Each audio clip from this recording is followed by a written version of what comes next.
The legal battle involving the co-stars of It Ends With Us now in full swing, with 2 explosive lawsuits filed on New Year's Eve. I would beg her to leave him. Justin Baldoni suing the New York Times for an article reporting Blake Lively's claims that he directed a smear campaign against her during the press campaign. Baldoni's lawsuit calling the article rife with inaccuracies, misrepresentations, and omissions, relying on Lively's, quote, self-serving narrative, and showing examples of text messages that the lawsuit says were misleadingly edited by Lively and knowingly published by the Times, such as removing an emoji that would indicate a comment was sarcastic, which the lawsuit calls a calculated distortion.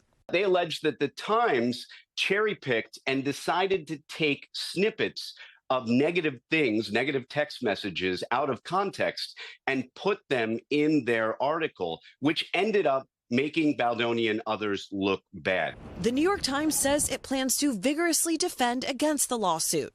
Meanwhile, Blake Lively filing her lawsuit against Baldoni and his production company, as well as the PR team they hired in a New York federal court.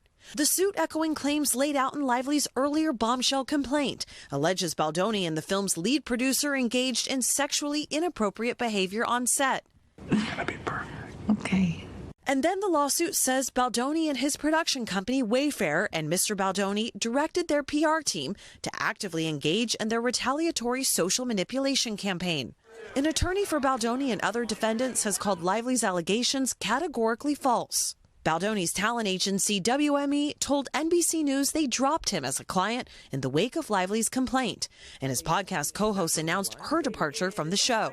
The legal drama surrounding It Ends With Us only just beginning.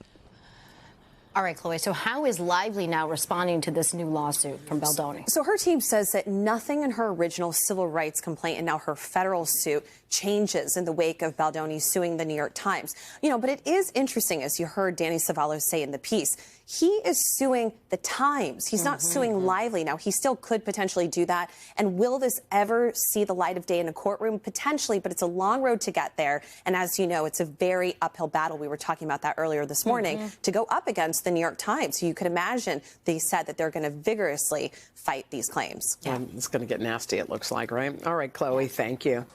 Hey, thanks for watching. Don't miss the Today Show every weekday at 11 a.m. Eastern, 8 Pacific on our streaming channel, Today All Day. To watch, head to today.com/allday or click the link right here.